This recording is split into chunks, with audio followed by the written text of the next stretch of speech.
and to write books. And people came, and today we have there what you would call a little ashram.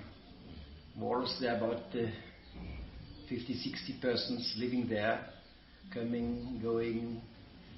No patients, just to people who try to discover their real self. Nothing else. Yeah. That's our work we are trying to do.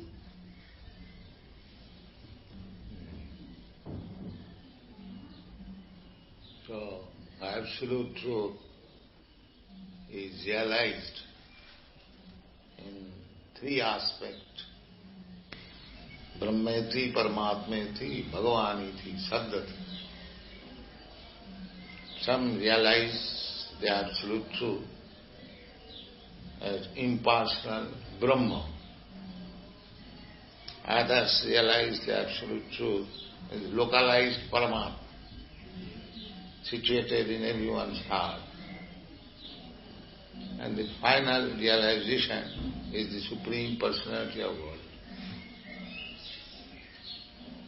So, we are cultivating the Supreme Personality of God and Krishna. Krishnastu Bhagavan Sam.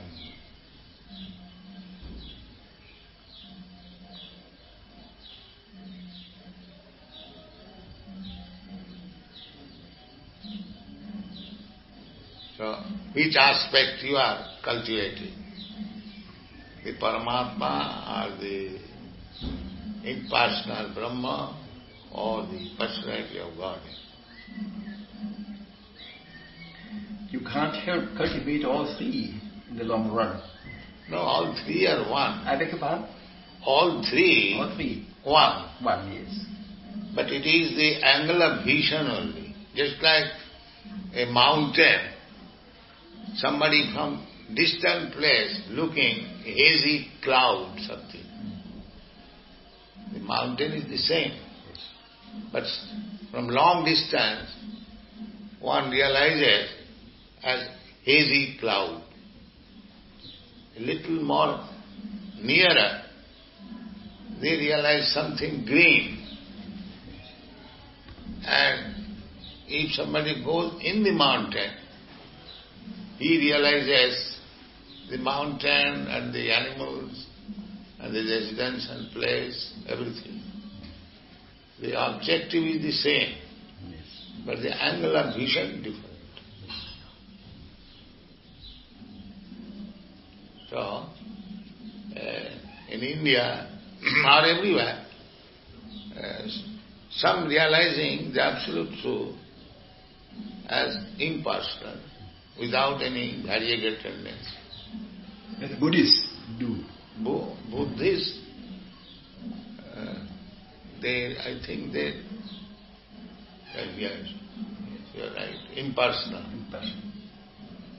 But their philosophy is to stop all kinds of realization, Nibbana. Realization, they do not want. They want to stop realization. To stop the? Realization. To become zero.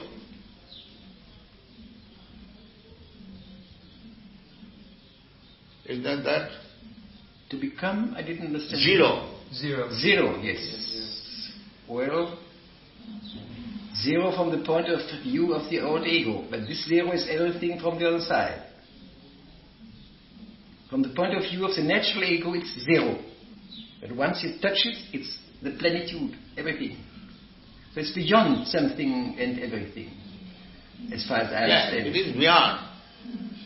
That beyond is realized, as I explained to you, in different angle of vision. Some impersonal, without any variety, and some localized, Paramatma, and some the Supreme Being. As you are sitting, I am sitting, we are talking. So the absolute truth is a person, Supreme Being, and we approach him talk with him, sit with him, play with him. That is Krishna realization.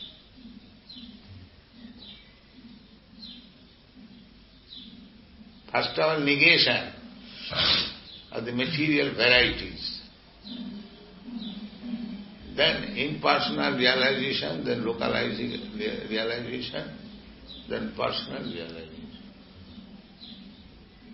Just like diseased man. First of all, cure. Then healthy activities. A diseased man has got activities.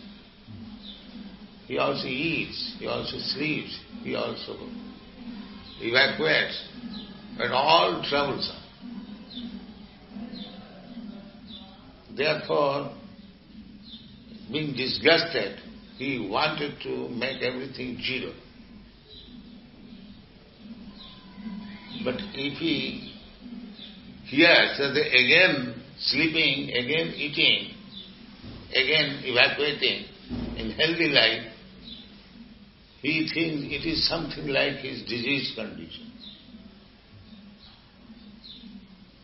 But healthy life is different from diseased life. So some philosophers, they are trying to negate this disease condition only, without any realization of healthy life.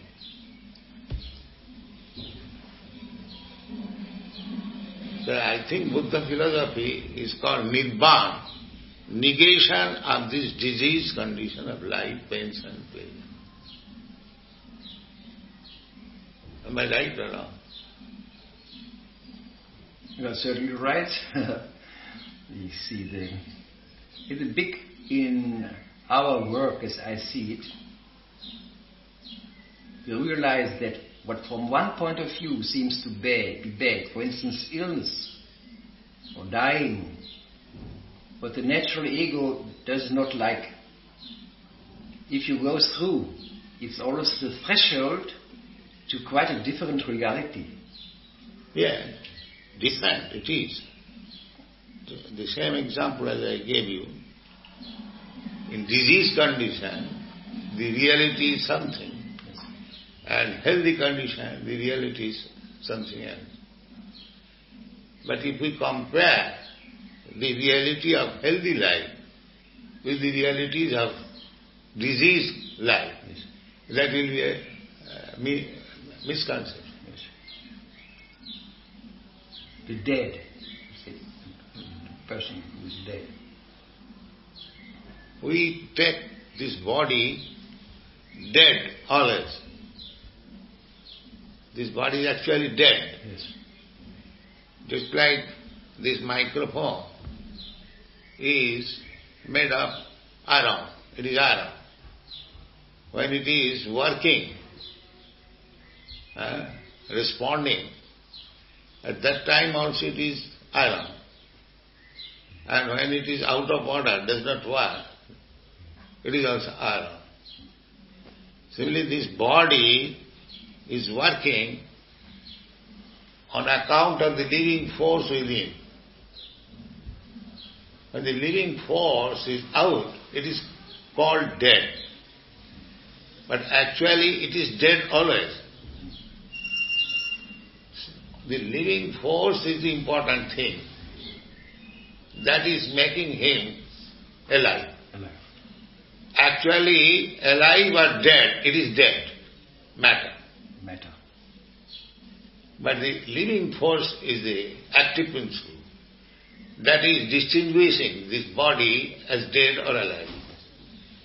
But actually it is dead always. That is the beginning of an instruction, Bhagavad Gita. Arjuna, you are lamenting for this body, but the body is dead. Asacyan anusuvachastam pragyavadam svapasas. So unless we know that, don't wait, cut.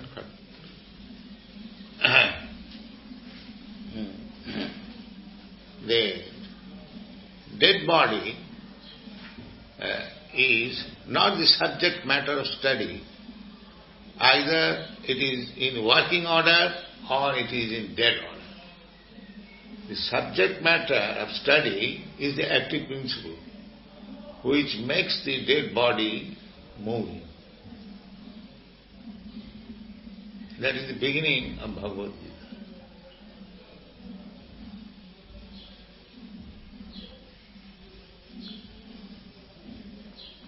Read that person. Shri Bhagavan Vacha Ashochan Anshocastvam Pragyavadam Chupashase Kathasun Kathasuncha Nam Shochanti Pandita. Translation. The Blessed Lord said, while speaking learned words, you are mourning for what is not worthy of grief. Those who are wise lament neither for the living nor the dead.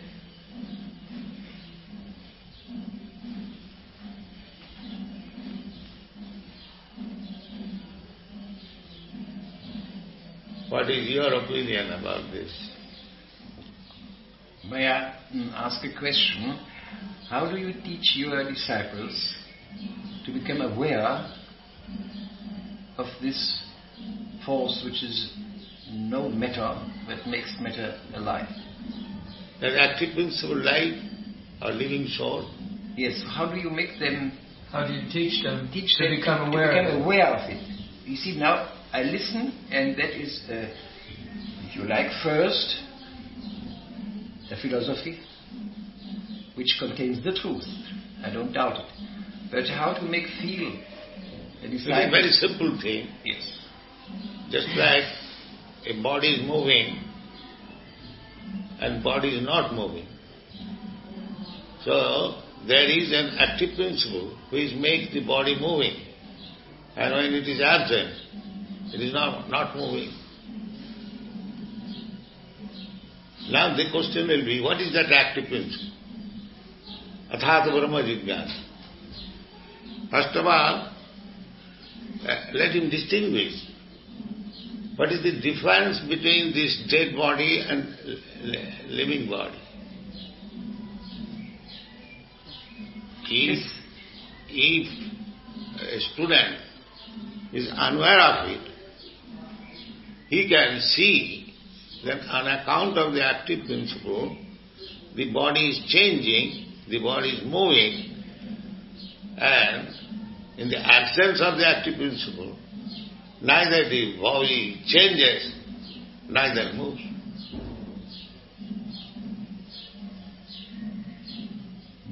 Just like in our childhood, we used to think that the gramophone box, there is a man and he is speaking from the box. This is a childish suggestion only. But similarly, anyone can think that within this body there is something which is making the body moving. It is not very big philosophy. It's quite clear. Anyone can understand. So, our students are taught on the principle of Bhagavad Gita that the body is always dead.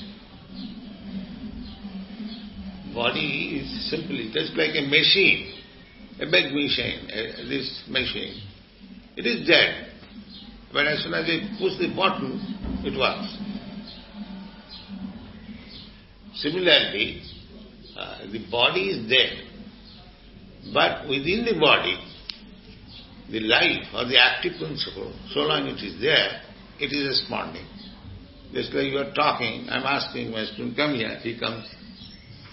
But as soon as the active principle is out, I will ask him, for thousands of years, come here, he will not come. It is very simple to distinguish. Now, what is that active principle? That is a separate subject matter to understand. And that is the beginning of spiritual knowledge. This is our method. But may I ask a question? It's quite clear. For our rational mind, I can understand there's a dead body and there must be something in him in order to make it alive. Now by conclusion, I say there are two things. But my question was how he becomes aware in himself as an experience, not as conclusion. Because I realized that on the inner way, it becomes important more and more to feel deeper and deeper and deeper and deeper realities. That's why in my little work, I make a distinction between the body you have and the body you are. The English language talks about somebody and something. Somebody means a person. So the body you are. It's the whole of the gestures wherein you express and you present and you miss or you realize your real self. So the body you are, usually if you go to a doctor, he sees only the body you have. He tackles it like a machine. If somebody shoulders like this, he says, well, you must make exercises. If somebody comes to me with shoulders like this, I say, the body you are, you have no confidence in life. So get an attitude of confidence. So he gets to know the body he is, not only the body he has. Yeah. Which doesn't at all touch at your wisdom. As I say, the active principle, I am also the active principle. You want to? That active principle. Yes. As I say, the dead body and the living body, difference is for the active principle is not there, it is dead body. Similarly, I am also the active principle. Yeah. I am also the active principle. Yes. Soham. Exactly. Soham. I am the same active principle. Voila. Aham Brahmasmi. I am Brahma. I am not this material body. That is self-realization. Brahma Bhuta Prasannatma. Na Suchati na Kankati. When one is self-realized, then he is jolly. Prasannatma. He is never morose. He is jolly. Na Suchati na Kankati. He has no lamentation, no hankering. Sama sarveshu bhuteshu. He is equal to everyone. Man, animal and everything. And mad bhakti ravati pa. Then devotional life begins. So without self-realization, there is no question of devotional life. Or those who are engaged in devotional service, they are all engaged in devotional service. Yes. Just like these boys, my students, they are trained up how to be always in devotional service.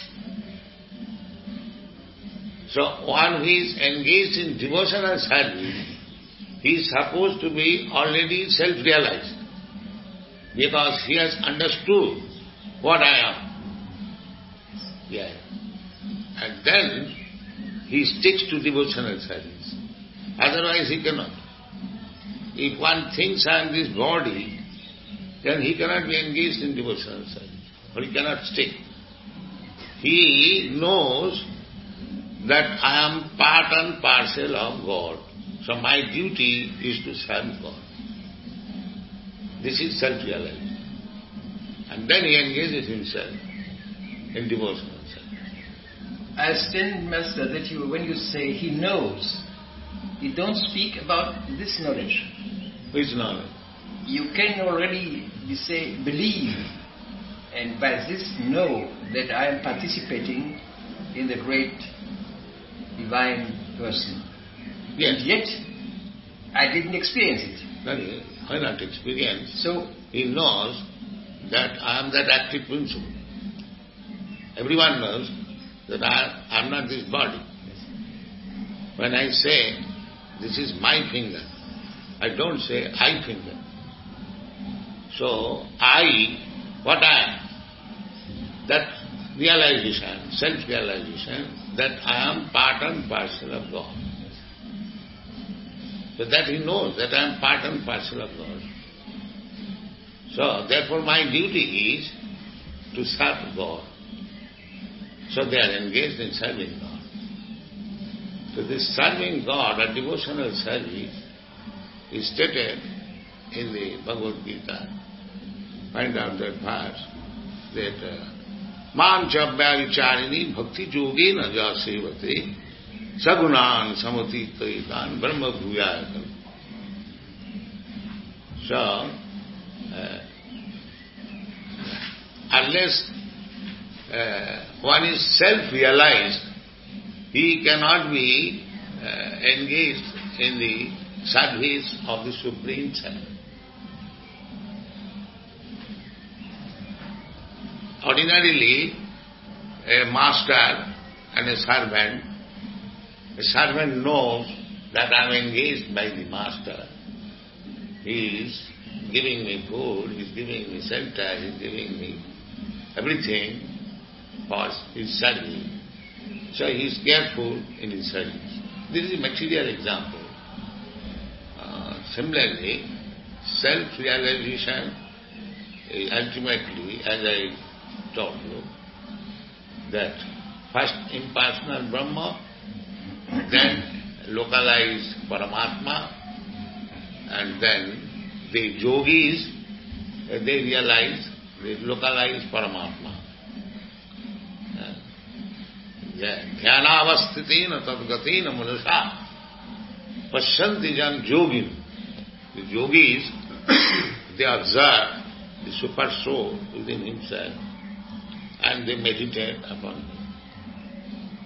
What is that verse?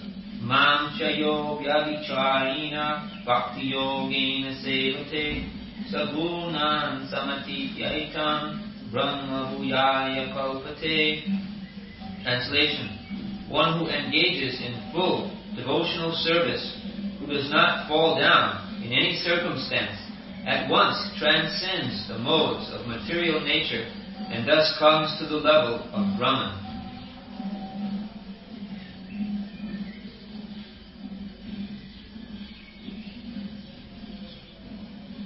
This is our first.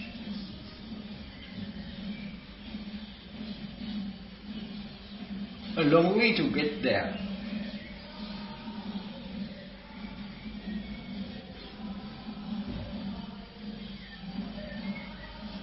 And the process is going on. The chanting the holy name of Krishna. By this process, they fully realize that the Master, the Supreme Being, and engages himself all in. These European American boys, they are all educated, not in your country, of course, very young men. They are educated too? Yes. So, they are always engaged in devotional service. So, unless there is some realization, how they can engage their time in this way. You are a human being, you can eat. I have given you fruits, I have given you vegetables, I have given you food grains, I have given you milk, very nutritious, palatable, containing all vitamin A, B, C, D. And why should you kill animals? Why should you give trouble to the others? This is self-realization. That there is another self. The same active principle is working there. The body is different. Why should I kill him? So they have realized it.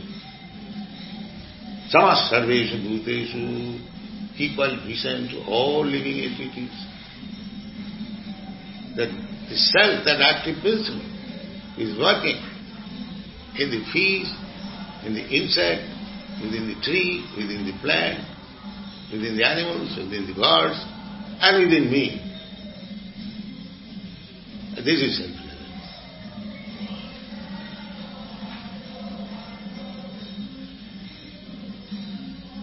The active principle is soul, and the soul is migrating from one body to another, as we are migrating from childhood to babyhood, babyhood to boyhood, boyhood to youthhood.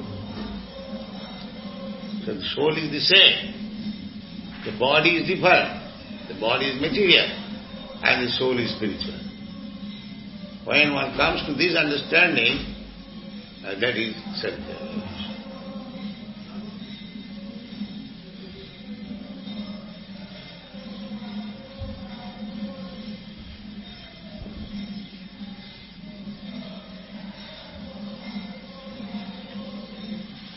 Well, may I put a question, Master? On the way, there should be progress, inner progress. How to realize that there is a progress? I would say one thing is very important. There are three sufferings in the world of mankind. Fear of annihilation, despair, if you are taken by something which is absurd, and loneliness if you are alone. These three sufferings in the world. For the natural being, I realize that you make a decisive step on your inner way when you feel life in the very moment where you have to die. When you feel the great meaning in the very moment when you just have been in despair. And when you feel the great love of the personal God exactly where you are lonely in the world. Yes. And I have realized that we are now in a very decisive moment in the Western world, because for the first time in the history of mankind, the Western people, Europe and the States, start to take seriously certain experiences, inner experiences, where this truth is revealed. In all times, as far as I see the great tradition of the East, they knew about those experiences where death loses its terrifying character and becomes the threshold to some bigger life. And I always see with also my disciples, as soon as they learn to go through some kind of death, they awake on a new level. So, I always say, if people are in my place and after a week they still sleep very well, then I have made a mistake. They are not there to sleep. Just to realize something in overcoming their usual needs, their usual fears, their usual habits, in order to touch inwardly another level, and then suddenly they realize there's some quite different principle at work as they see usually in their natural mind. So that divine principle for the devotee is already realized, because a devotee never thinks of this body, that I am this body. He thinks that I am Aham Brahmasmi, I am spirit soul. So without that realization, there is no question of devotional life. Yes. So that is first understood.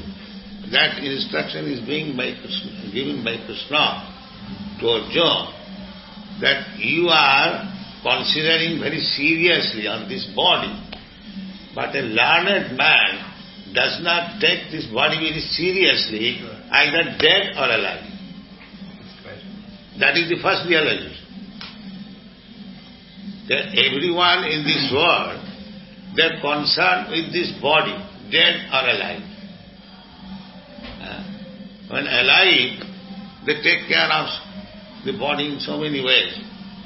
And when dead, they erect big statue upon it. So, that realization is this body. When it is alive, very nicely dressed, nicely combed, nicely everything on account of this body. And when dead, then again the statue, the tomb, that's all. But missing the active principle. He is taking care of this body even after death by erecting very nice memorial. But he has no knowledge where the active principle has lost. That is ignorance. When I was a young man, Yes. I was 4 years in the World War. Oh, yes. 4 years. 48 months almost in the foremost front. And I was one of the 2 officers of my regiment. First World War. World War I, 1914 to 1918. Yes. And I was one of the 2 officers who were not wounded in my regiment. And there I met death again and again. And I saw people just killed next to me. Suddenly it was out. It was just only, as you say, the body without soul. But I realized also in myself that when death was near and you had accepted death, accepted to die, then you realized something which has nothing to do whatsoever with death. Yes. That is self-realization. So this marked me very much. It's the very beginning of my inner way. These 4 years of World War. There is a verse, Narayana para sarve na kutaschana bibhrati. If one is God realized, so he is not afraid of anything. Sargapavarku narakesha vitulla sudarshan. So actually, if one is self-realized, he is no more fearful or concerned with the bodily necessities of life. That is liberation. Just like I mentioned, sleeping. Sleeping also a bodily necessity. When you are tired, you sleep. That is bodily necessity. But it is not spiritually necessary. About the Goswamis, it is said, Nidrahar viharakadi vijito, conquered over sleeping, eating, mating. That is also one of the symptoms of self-realization. These things are necessities of the body. So, the more one is advanced in self-realization, these things will be minimized. Eating, sleeping, mating, and defending. And gradually it will come to nil. Because this is bodily necessities. Self, the active principle, that is defined. The active principle, necessity is defined. That is Krishna consciousness, God consciousness. But these are bodily necessities. Eating, sleeping, mating. So long this body is there, of course, we must eat, we must sleep. That is required. But the more we advance, this necessity is diminished. Bhakti parishanubhava virakti annatrasya. Then sleeping will be considered a waste of time. And a self-realized man goes to sleep, he thinks that I am going to waste so much time.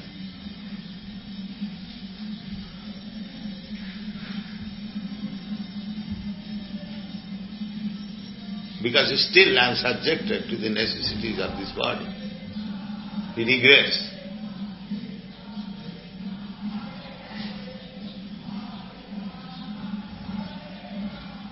The progress of self-realization is a sequence of experiences, isn't it? Of inner experiences. The Yeah. progress of self-realization is a progress of inner experiences. Yeah. And I do believe that at the actual moment still, the treasure in the European peoples, the different peoples who went through the war, through concentration camps, through battlefields and bombing nights, are hidden in their hearts certain moments wherein, when death was near and they were wounded and nearly torn in pieces, because they had a certain experience, they survived. And again, when I give a lecture, I have 2 or 3 people waiting, telling me, now you just reminded me an experience long ago, 10 days ago, 2 months ago, when I thought I was a little bit crazy. And now I understand it has been the experience, one of the most important of my life, on which I should have built my future inner way. And these experiences are still there. And once people understand, they don't need a war and a battleship and a concentration camp and a bombing night to take serious certain inner experiences when they suddenly are touched by this divine reality. And they suddenly feel that this body existence is not the last thing at all. That's it. That you can experience every night. Yes, exactly. When you dream, my body is left on the bed and I go somewhere. That we experience. That I am separate from this body. At that time, I forget this body is lying down on the bed. I am acting in a different atmosphere. So, and again, in daytime, I forget that at night I was in a different body and I went to such and such place, or on the sky I was flying. I forget. At night I forget this body, and at daytime I forget that body. But I am existing. Therefore I am not this body. I am existing in this body and that body. But that body I forgot, and this body I forget. So this is a structure on my mind only. Actually, I am different from the mind, and that is self-realization. That is described in the Bhagavad Gita. Indriyani pararahu, indriyabha parammana. Find out this verse. Manasastu paro buddhi, buddhestu ja sa. That's it. This is the 3rd chapter, I think.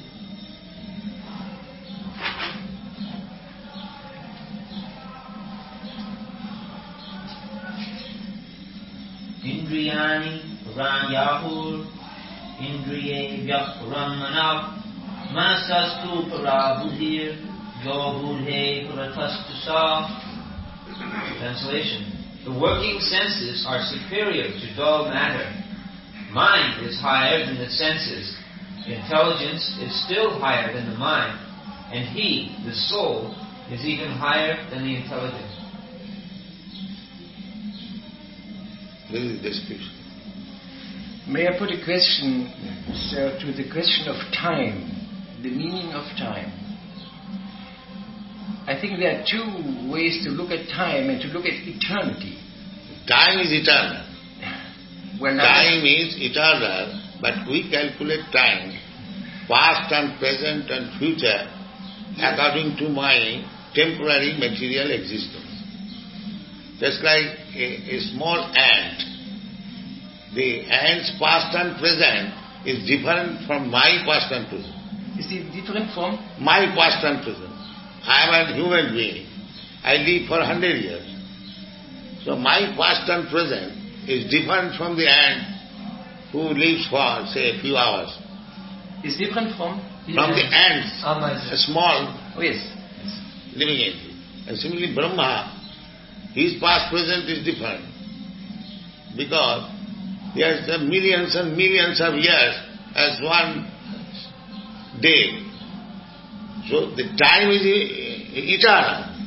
But according to our condition, occupying the time and space, we calculate past and present and future. Otherwise, time itself is eternal. Well, now I question you. You see, talking about eternity, there are two meanings or concepts at the same time. The one is that the finite life is going on infinitely. Infinitely. Millions of years. That's one way to think about eternity. Yeah. But there's another one. When Eternity means we say no beginning, no end. no beginning and no end. No end. That is eternal. Isn't there also this other one? When, for instance, Christ says, I am before Abraham was. This I am. There is one kind of eternity which has nothing to do with past and future at all, which is beyond past and future. Past and future is concerned with this body. It's concerned with this body. Yes. It is concerned exactly with this body and with this ego, with regard to which there is a before and an after, and up and down. And if you take away this ego, what's there? What's left? And I would say then that is pure ego. That's the pure. Now yes. I am born Indian, say 75 years ago, 78 years ago, Yes. and I have got this Indian body, I have got this false ego that I am Indian and this body. This is misconception. That's one way to look at time. But it's not the Time right is there, but because I have got this temporary body, I am thinking past, present, future. The temporary body will vanish. I shall get another temporary body. Then again my begins past and present. So therefore this is called illusion.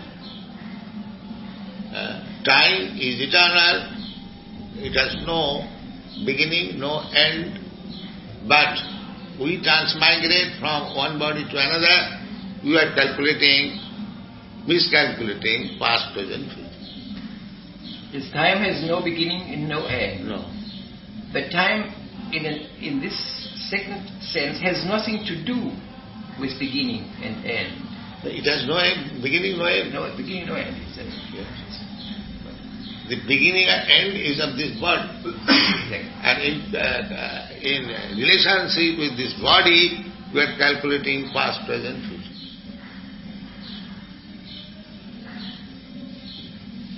But without this body, you wouldn't become conscious of what is beyond body. I am conscious always. Just like in sleep, I am getting different body. Still I am conscious. And daytime, that sleeping body is gone. Still I am conscious.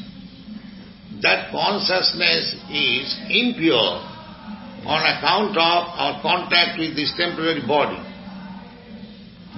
So when you come to the pure consciousness, that is Krishna consciousness.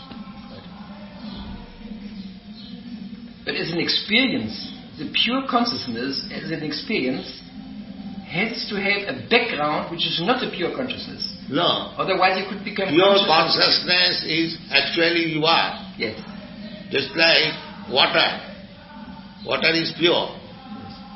When it comes from the sky, it is clear crystal water. But as soon as it touches the ground, it becomes muddy. Yes. Similarly, we soul, spirit soul, we are pure. As soon as we come in contact with this matter, material existence, we become impure. And there are 3 stages of impurity: goodness, passion and ignorance. So all of them are impure. Unless one comes to the spiritual consciousness, he may be a very nice man. He is infected with the impurity of goodness. He is thinking, I am a very big man. But that is also impurity. And another man does not know what he is, just like animal, or the animal. That is also impurity. When both of them will come to the clear consciousness that I am part and parcel of God, my duty is to serve God. That is Krishna consciousness. So long he identifies with this material consciousness, he is impure.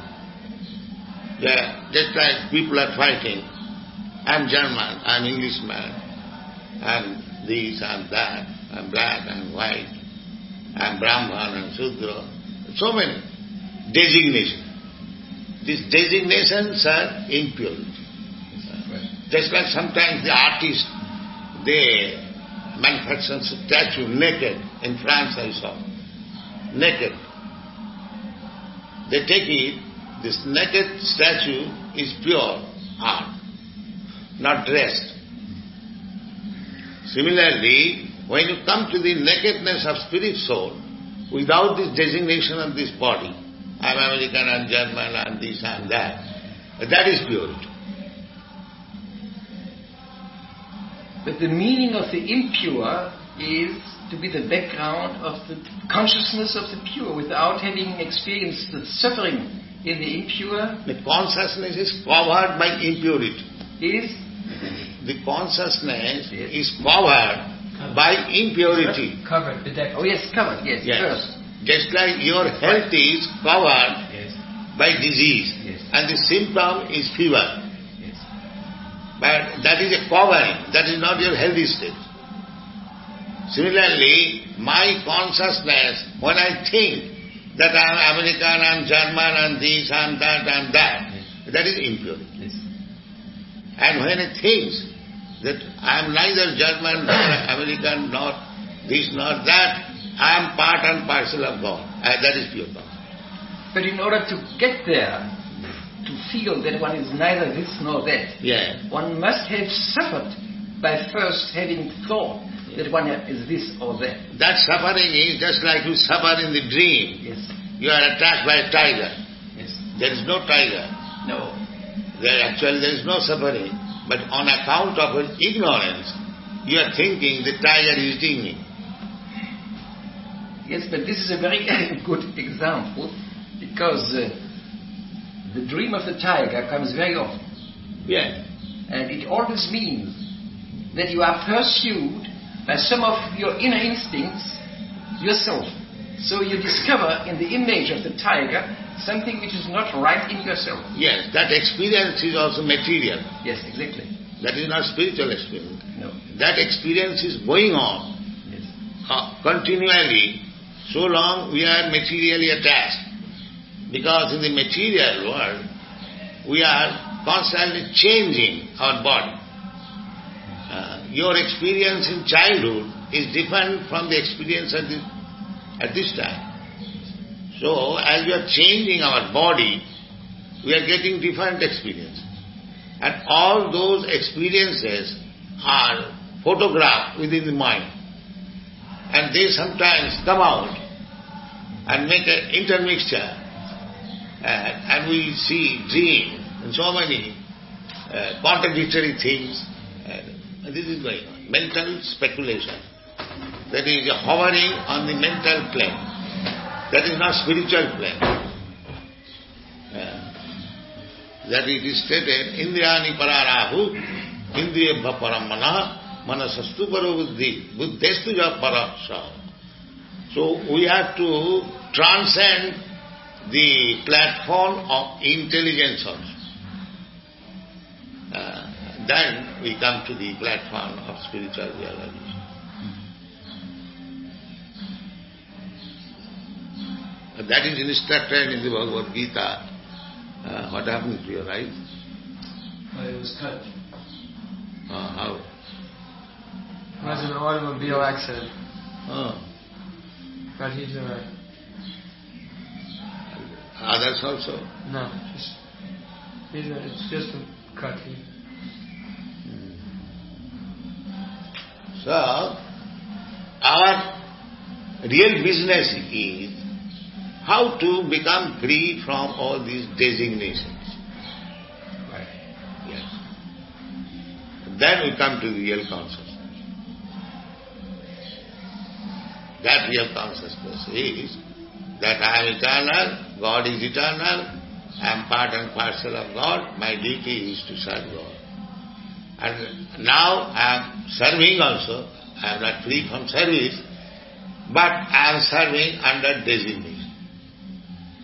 Just like you went to fight, because you designated yourself that I am German. This is an example, that I must fight, give service to my country. Somebody is thinking, give service to my community or to my family. Or if there is nobody else, at least to my dog. So this is going on. So we have to close all these designations and become pure and serve God. And that is something. Sarvapad vinimuktam tatparatena nirmalam rishikena rishikesa sevanam bhakti.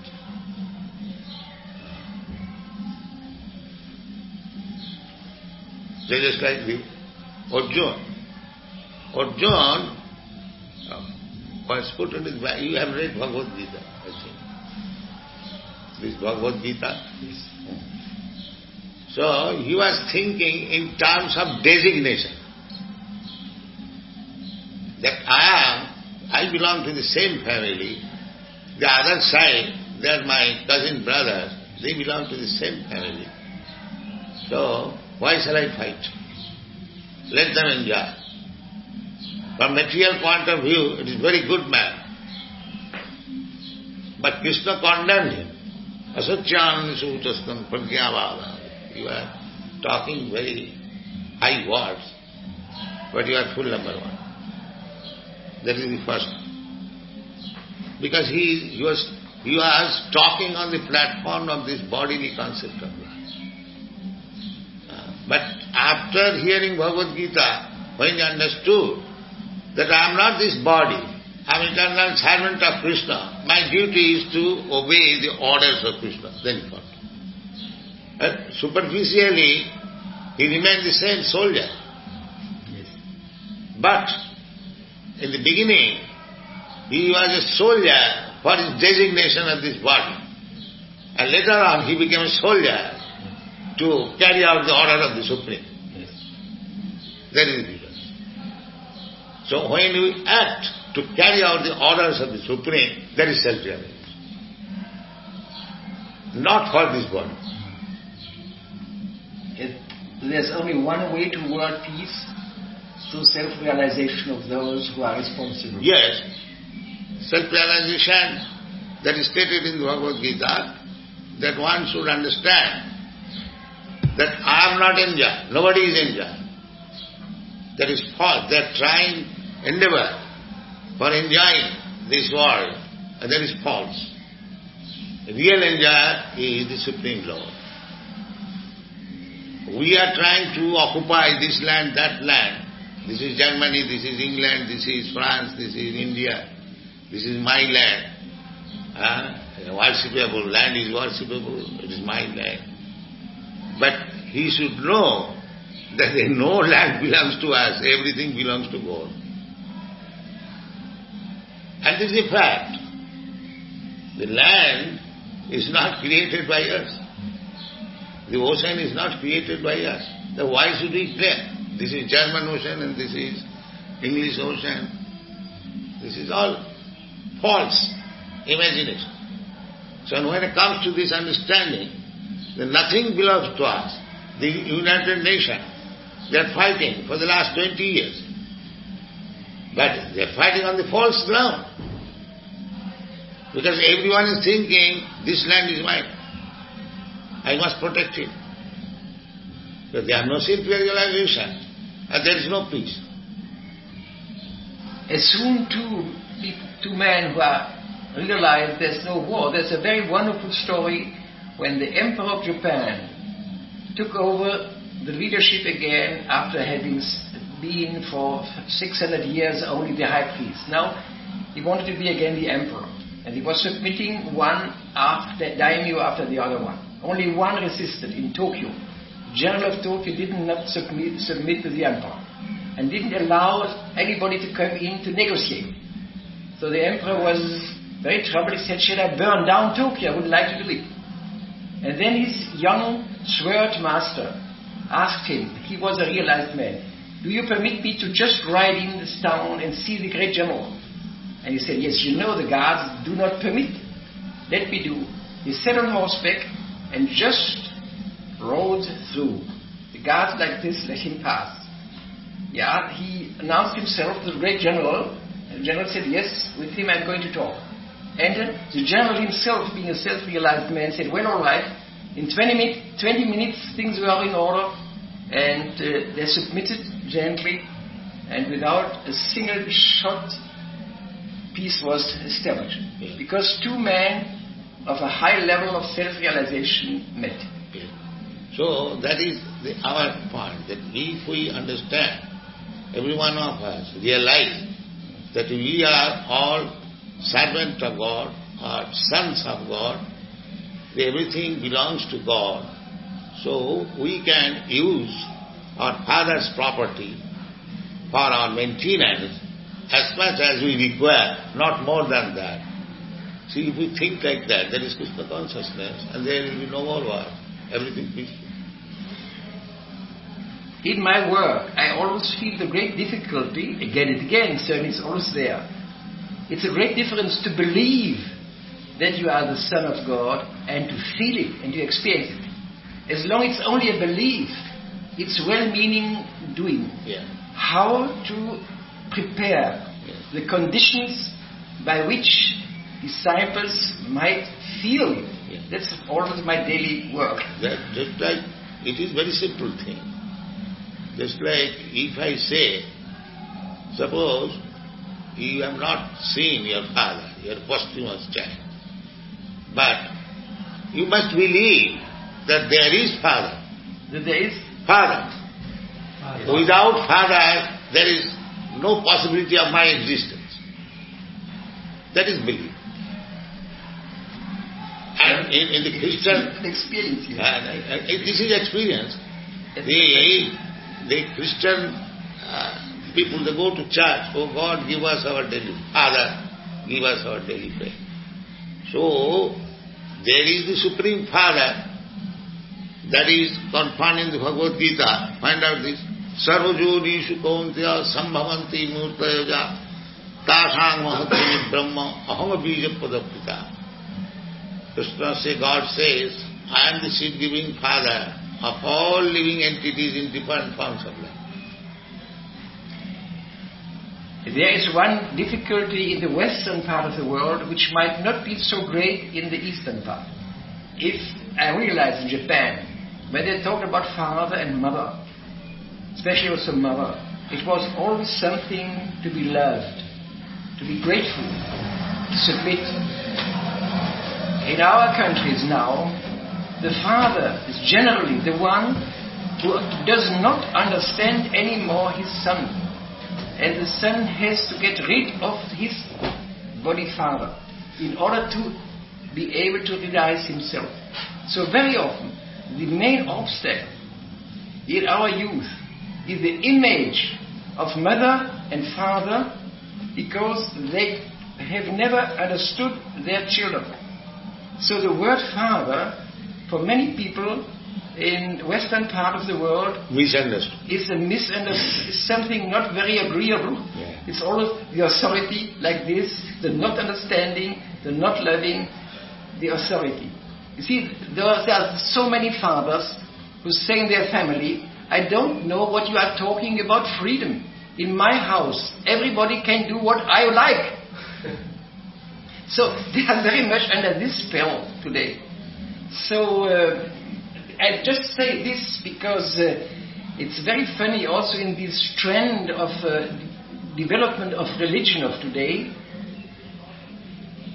I have to it is not religion, it is fact. It is not, religion is sometimes explained as sentiment. Yes. But this is fact. This is that father and son, without father, yes, there is no existence of son. Yes. And without a son, there is no meaning of father. Exactly. This is science. This is not religion. This is not religion. Yes. This is science. Yes. As soon as you speak of father, means he must have a son. Yes. or more. I see. And as soon as his son, they must have a father. Yes. So this is a question of must, not sentiment. It's one of the great phrases of the Gospel of St. John, which the Church forgot, that Christ always says, I am the Son of God, and you are my brother. You are sons of God just as I am. Yeah, but they do not agree now. But Everyone is son. yes. Now we say that the Christian, so-called Christians are so ignorant. As soon as you say everyone is son, they rebel. No. Christ is the only son. And you say, the Christ said that I am the son and you are also sons. This is the fact. Krishna says that all living entities are my sons. That is the fact. He is the Supreme Father. Aham bija padavya. Read that one. Sarva yonisu kaunteya murtaya sambhavantija tasam brahma mahadionir aham bija pradavita. It should be understood that all species of life, O son of Kunti, are made possible by birth in this material nature, and that I am the seed-giving Father. That's it. Wonderful. Material nature is the mother. Material nature gives the body. But the soul is part and parcel of God. The soul is given, impregnated in the material nature. And they come out in so many species of life. How easily it is explained.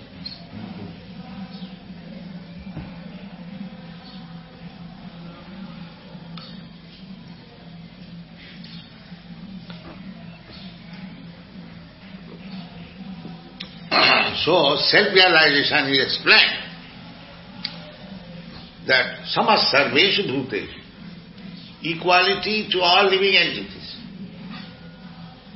But because they have no spiritual knowledge, they think that humanitarian work means to give all facilities to the human being, not to the animals. We are talking of nationalism. National means anyone who has taken birth in that land. That is the definition of national. But they are taking care of the human being who has taken birth in that land. But poor animals, they are being slaughtered. This is their nationalism. So everything is going wrong account of wrong conception of life. And that wrong conception of life is that I am this body. But when we understand that I am not this body, I am the active principle within this body, then this misconception is. That is the beginning of spiritual realization, or self-realization. And this understanding has to be an experience. Yes, it is experience. Not But only knowledge. on account of his foolishness, he is thinking otherwise. He knows that I am not this body. I am now in this body of an old man, but I was not in this body, say, 50 years ago. Therefore, I am not this body. That body is this body. I am different from the body. This is very easy experience. I am existing. I understand. I existed in a baby's body. I exist in a child's body, boy's body. So, I am now changed, so many bodies. Therefore, I am not this body. Just like you dress, you are now in black coat. The next moment you can be in another color. But you are not this coat. You have changed the coat. Similarly, I have changed the body, but I am not this body. This is self-realization. First of all, let me know that I am not this body. I am living within this body. You are not this coat. If I ask you, Mr. Black Coat, that is my foolishness. You are neither black coat or white coat. That is self-realization. And yet, isn't there a difficulty? You can already have understood very well that you are not the body. But as long, for instance, as you have still fear of death, you didn't understand by experience. As soon as you understood by experience, you have no fear of death because you know that you can't die. So experience is received by higher knowledge. Yes. Experience means higher knowledge. That's like a child. Experience means Higher knowledge. higher. Höheres Wissen. Higher. Yes. Higher knowledge. As soon as you have the experience, you get a higher knowledge. Yeah. Yes. So, the more you are highly elevated in knowledge, your experience is perfect. I would like to say the other way around. As more as you advance in experience, the more you will have higher knowledge. But experience, it may be slow, Yes. but higher knowledge you can get immediately. Yes. Like a flash. Yes.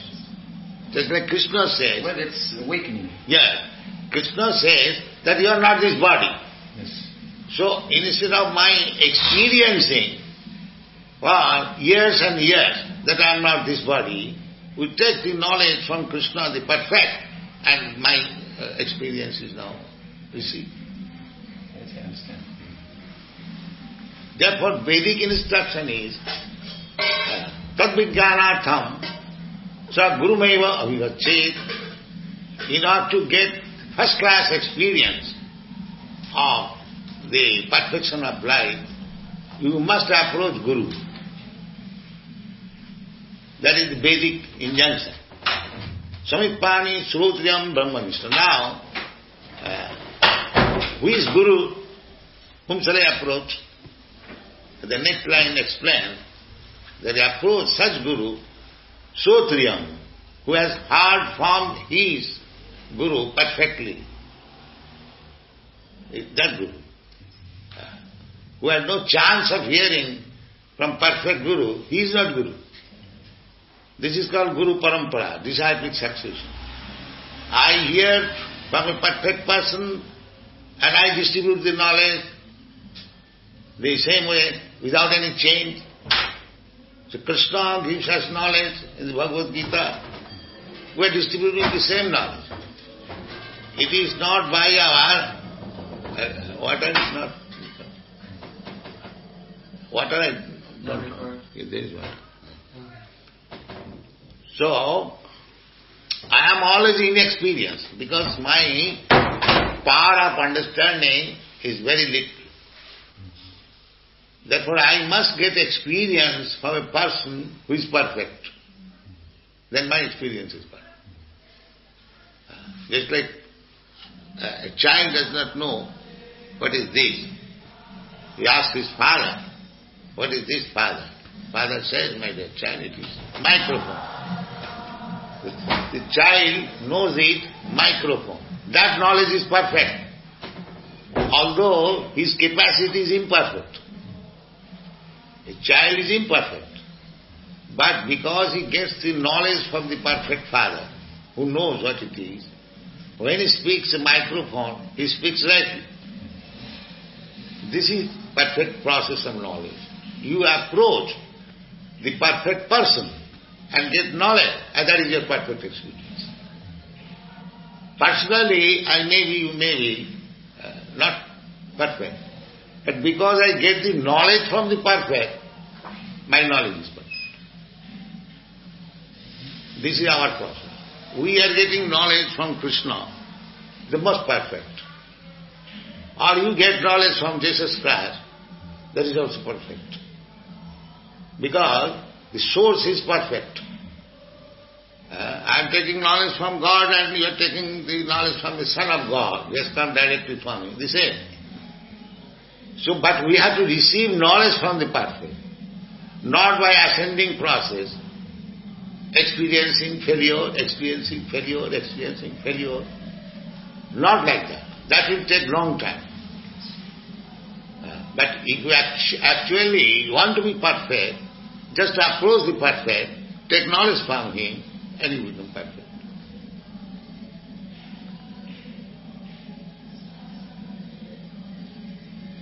That is the injunction. Tad-vijnanatham sa gurumeva avivachet srotriyam brahmanishtam tasmad gurum prapaddeta jigyasu shreya uttamam. This is.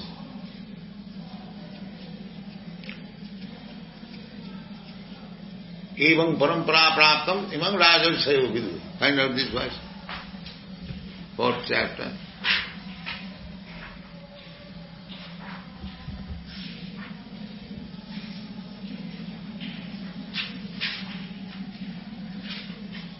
Evam parampara praptam imam rajarshayo vidu sakalineha mahata yoganastak parantapa.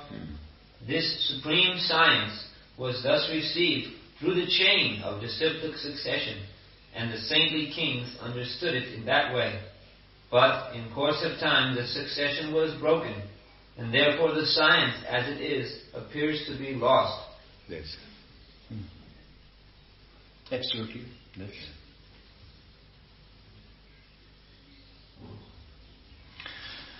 But I realize that since about 20, 30 years, there's a big awakening in the western part of the world. The science and the technique coming out of science, which was invented to liberate the human being, arrived to do exactly the contrary. People become more and more slaves of that organization which they created for their freedom. You see, today they realize the only thing, the only possibility not to be crushed is to adapt themselves to the technical world. And in adapting themselves to the technical world, they become themselves little wheels in the big machine and stop to be human beings. Now this is going so far today that now suddenly something is awakening there and said no.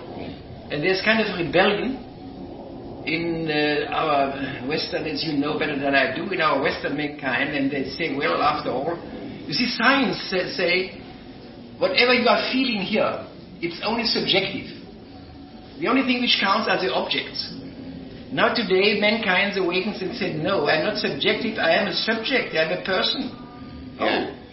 So you are quite right to eliminate me if you want to make an atomic bomb, or I don't know what, a technical thing. But if you want to guide me, you have to do away your scientist spectacles and look at me with the eyes of the real self, otherwise you won't see me. But now this is the turning point today where we are. Yes. But this is explained in the Srimad Bhagavatam 5,000 years ago. Yes. Nati vidu sarthagatim hi Vishnu. These rascals, they do not know what is the aim of life. No, nothing. Nati vidu sarthagatim. Their aim of life is God realization. Right. But they do not know that. And why they do not know? Bahirarthamanina. They are thinking by these external features of the material nature, they will be happy. That is quite visible in the Western country. They are thinking that by constructing big high skyscraper building, their civilization is advancing, or machine, or technology. But they do not know. This is not the aim of life. Real aim of life to understand God. Nati vidu sarthagatim Vishnu durasaya.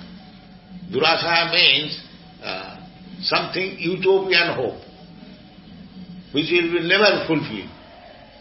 Durasayaji bahirarthamanina. Piling up simply bricks and stone.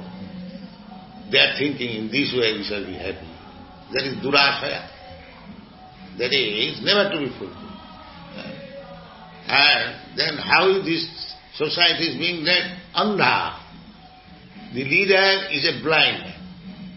The so-called scientists, technologies, philosophers, others, so they do not know what is the aim of life. He is a blind man. And he is trying to lead other blind men. Yes. This is the point. So if a blind man tries to lead other blind men, what benefit they will get? Because they do not know what They won't move at all. They won't move at all. No. One blind. Therefore they are being frustrated. But there's a change today. The other day, a little while ago, I gave a conference. There were about 1,000 doctors, physical, medical doctors and psychotherapists assembled. And I told them, today, be careful, there are two sufferings in the world. The one suffering is suffering because a lack of being efficient in the world. And they are going to look for the medical doctor or the psychotherapist in order to repair them to repair the machine in order to be efficient. But there's another suffering. The suffering of not being one with the divine self in ourselves. And this is something quite different. Then you doctors have to be quiet and to discover in yourself something like a guru who answers this question, which has nothing to do with efficiency in the world. Oh, they were very, you see, became nervous about this question. Efficiency, describe medical treatment. Yes. If you know what is this, in Ayurvedic treatments it is called Nidan, or diagnosis. Yes. First of all, before treating a patient, you first of all diagnose what is the disease. Then you can give the proper medicine. But these people do not know how to diagnose.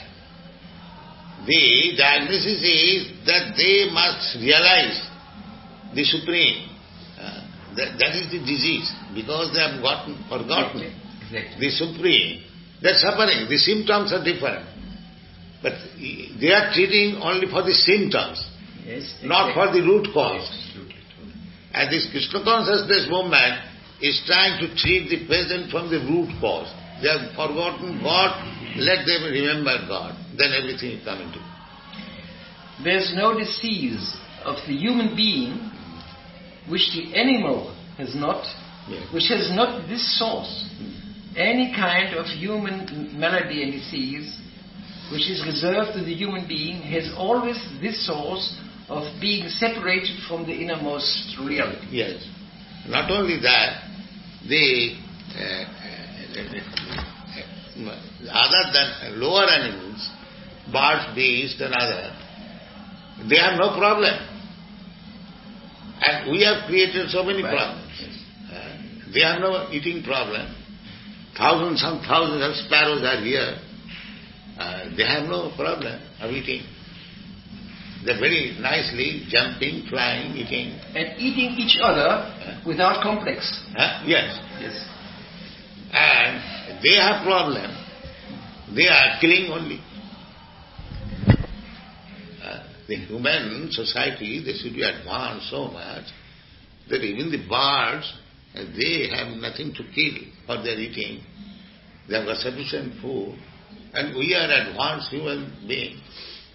We are killing for eating. Instead of God giving us so much food, enough food, and they are still puffed up with advanced civilization. They have not even human feeling. These poor cows, they are giving us milk, the most nutritious food. And we can prepare so many nice nutritious food stuff. Let them live. And if I want to eat at all, let it die. Then we sell it. Why kill it? They have no common sense. And they are leading this sinful life, still they are very much proud of their civilization. And they are suffering periodical war, war number 1, war number 2, war number 3. This number will increase not only without war, thousands of children are being killed within the womb. This is going on. If you kill, then you be killed. This is nature's reaction. You will be killed within the womb. You will never see the sunlight. Again you die, again enter another womb, and again you will be killed. This has increased in modern society. Even father, mother does not want to see the child living, killing. And in few days, few years after, we shall kill each other. So they are not afraid of any sinful life. And nature will not tolerate. Krishna will not tolerate. God will not tolerate. Because God claims, I am the father of everyone. So suppose if a very intelligent son kills another son of the father, he is not intelligent. will the father be very happy? The father is father for the intelligent son and the fool son. But if the intelligent son thinks that the fool son is useless, let me kill him, the father will not be satisfied. So God is the Supreme Father, and He will never tolerate that because you are intelligent, you are allowed to kill another unintelligent living being. No. Tena taktena bhunjita. Whatever foodstuff I have given to you, you eat them, live, and be God conscious. The animals, they are not coming to eat your foodstuff, your food. They are rather producing milk, not for drinking themselves. They are giving you, and you have no obligation. The milk produced by the cows, it is taken by the human being. They do not drink it. So they are giving milk. And after that, you are taking the skin. So every way they are serving the stool, cow dung. You are stacked here, I have seen. There also, fertilizer. In so many ways, they are giving you service and you are killing the poor animal. What is the human civilization?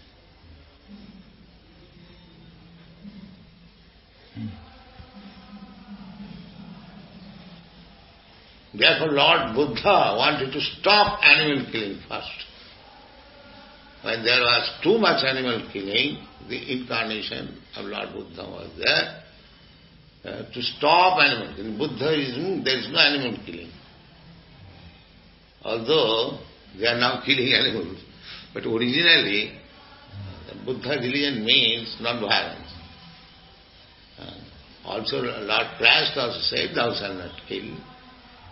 And Krishna says, ahimsa. So in no religion, unnecessary killing of animals is allowed. Even in Mohammedans, they are also kurbani. Kurbani means they can kill animals once in a year in the mosque. So everywhere animal killing is restricted. May I put one question to this? How do we know that the plants, the flowers and so on do not suffer when we take them away? No, they have also sensation. Everyone? They have sensation when you pluck it. Yes. That is proved by scientists. Yes. That's what I mean. Dr. Jagadish Chandra Bose. Their trees have got sensation. So, that's what I mean. So, if we kill a plant or a tree... No, we don't kill it. We take the roots. We cut it. Yes, cutting is not allowed. Unless it is absolutely necessary. For eating vegetables, for instance, you need it. Yes, that is the law of nature, that every living being is eating another living being. That is stated in the Vedic Shastra. Ahastani sahastana apadani chatuspadam nunam mahatan tattva jiva jivasya jivanam. That those who have no hands, that means animals, they are food for the animal who has got hands. And those who have no legs, they are food for the four-legged. That's the grass has no leg. Yes. But it is a food for the cows and the goats. Yes. Apadani chatuspada. Nunam mahatan tatra.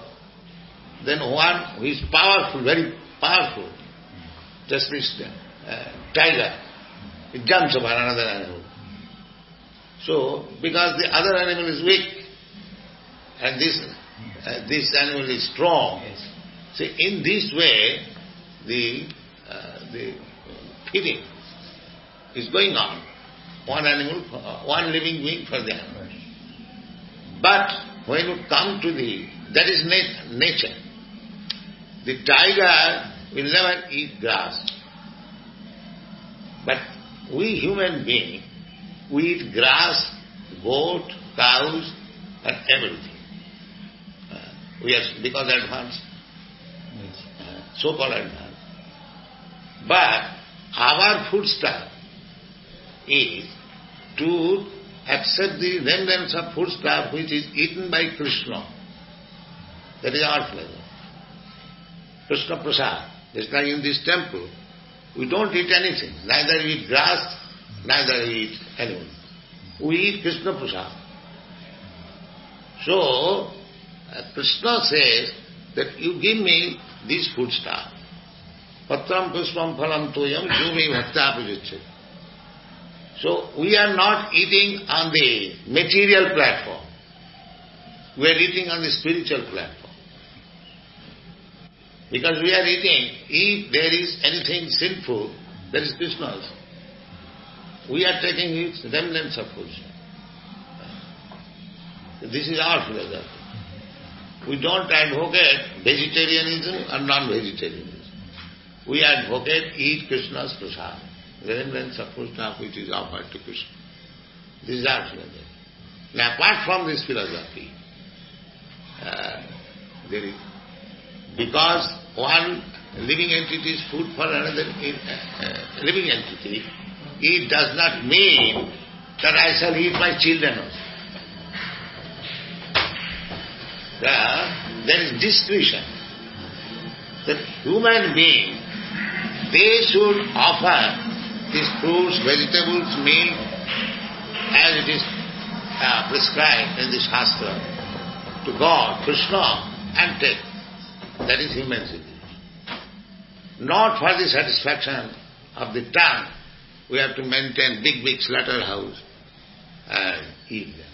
No, that is not human civilization. Because the main business of the human society is to understand God. And as soon as he understands God, he understands that every living entity is part and parcel of Krishna. Then how he can eat? That because Krishna eats, Krishna allows, then he eats. So irresponsibility is Krishna. This is our thing. Yes. We have many guests downstairs, some professors. I'm wondering if you're going to lecture this evening. Let them come here. We are publishing all these books. What is spoken by Krishna or his representative. We don't speculate. Because already there is so much, profound knowledge given by Krishna and his representative. There is no necessity of researching. If you simply take advantage of things which are already there, we become. Yes.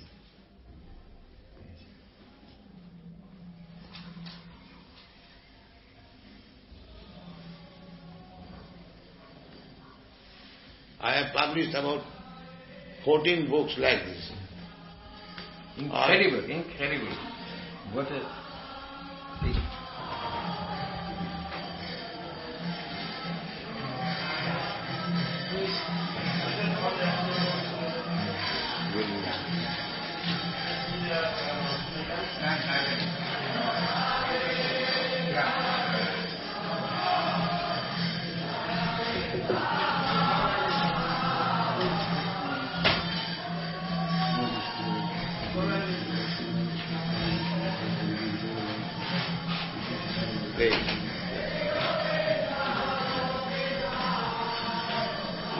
This time. Srila Prabhupada, these gentlemen are professors from the Theological Philosophical University. Oh. And this is Dr. Zara. He is the leader of the Society for Yoga and Integral Philosophical Studies in Germany. It is very fortunate to see so many big men at a time.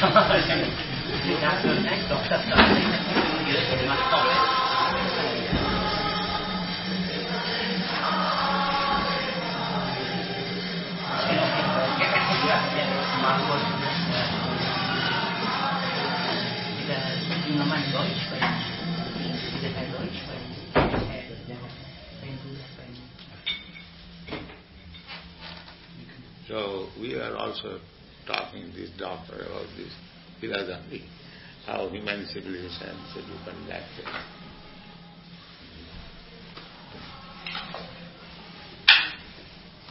Ja, ich habe den und das Professor Graf von Dirk, der ist hier Prabhupada Gespräch.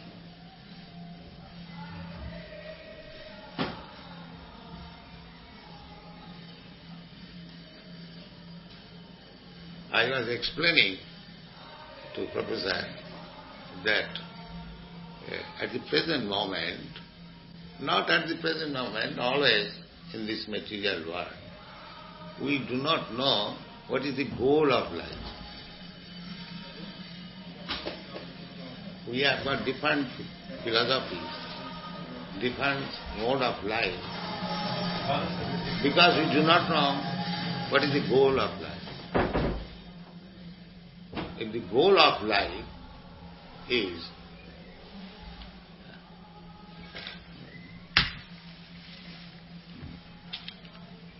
then everything is solved. Now, it is very good fortune that you are all present. What is the goal of life? That is my submission.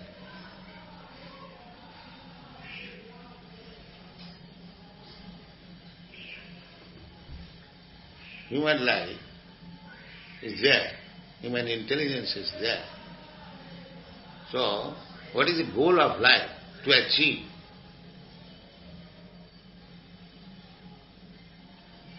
The goal of life cannot be defined. That is one.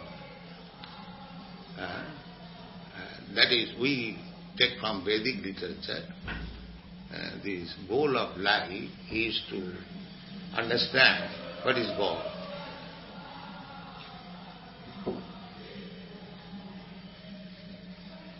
In the Srimad Bhagavatam it is said, Nati vidu sarthagatim hi Vishnu.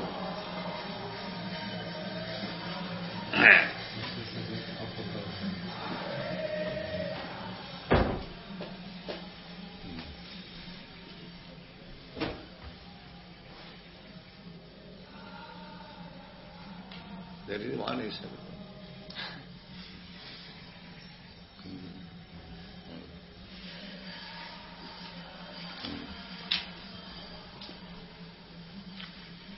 So we are missing the point that we do not know what is the goal of life. Different persons, different philosophers, they have got different proposition of the goal of life. Similarly, different politicians also. But we think the goal of life is one, to understand God. Then everything is self-realization.